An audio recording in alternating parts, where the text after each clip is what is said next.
Hey folks, welcome to today's mini lesson all about power chords. This is part of my beginner guitar series that I'm going to be setting up. So let's dive straight in, power chords. So that song, Smells Like Teen Spirit by Nirvana, is a classic example of using these chords that you hear all the time in rock music. And the way we're going to do it, we're going to use our index finger to play the root. Now we can play this on different strings, but for now we're going to do it on our bottom E string, okay, bottom in terms of our sound, it's our lowest sound on the guitar. So we're going to put our index finger in fret number 1 of the E string. Now on the next string, the A string, I'm going to use my ring finger and put it on the 3rd fret, okay, so if I play those two notes separately, and then this, so if I play those together, I get the root note and the note that is the interval of a 5th away. And when you get these two together, you get this lovely thick rock sound, okay? So a few things to be aware of as you're practicing these and learning these.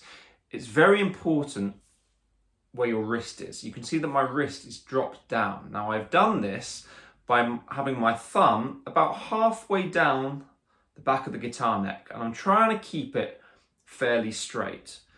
And it's roughly in between these two fingers, okay? And by doing that, you should hopefully get your wrist to drop down like this, okay? The reason for this, if my thumb was up too high and my wrist comes up, it's very hard for my fingers to be able to spread out as much as I want them to. So you see when I lowered the wrist there, the fingers just naturally spread out.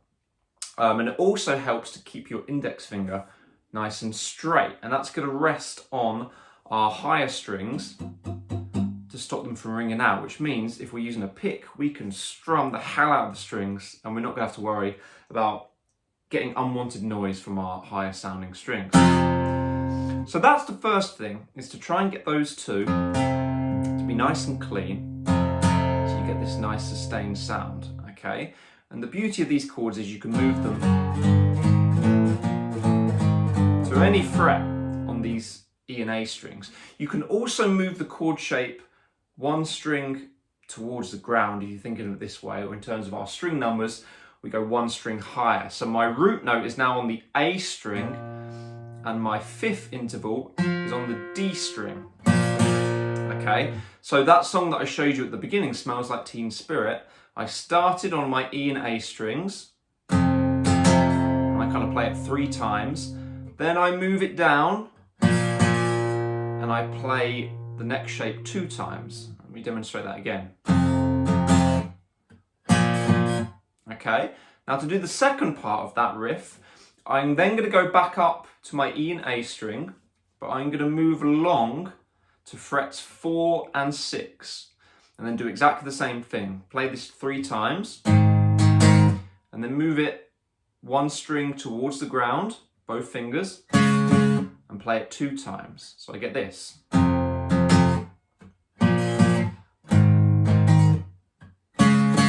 Like that, okay? Now, if that's a bit difficult to begin with, let me give you one way that you can practice it really simply to start with, to get used to this movement. So you could literally get rid of the ring finger and just focus on the root note and get used to moving in these positions. So I'm going to start on the E string, move down, then move up and across to fret number 4 of the E string, and then down.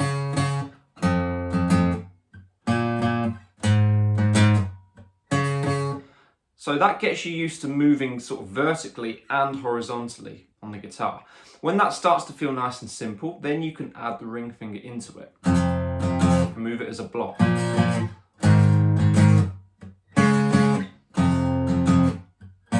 Now obviously that's not going to happen overnight. You're going to have to practice and practice and practice this until the end. In the end, you're going to find this quite easy if you put enough hours in, okay?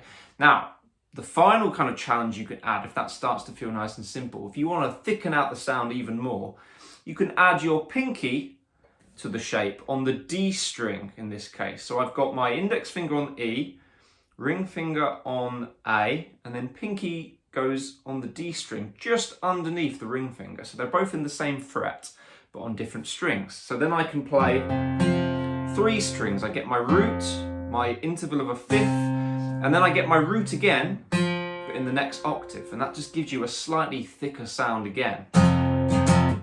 And obviously you can move all 3 fingers down in the same way as you move 2.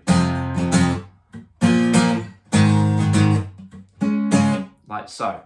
So that's power chords, okay? And I'm going to give some more examples in future videos where we learn some more classic rock riffs that we use the power chord in them. So just to recap, we're going to be using our index finger and our ring finger on the E and the A strings.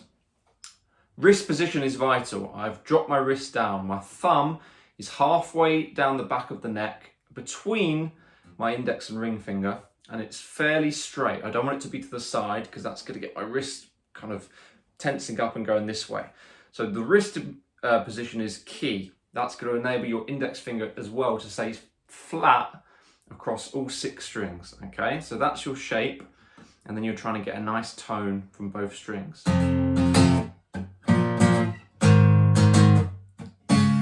So leave a comment below, any extra things you want me to cover, any tips, or if there's anything you're struggling with, I will try my best to answer. But yeah, in the meantime, enjoy, and I will see you next time.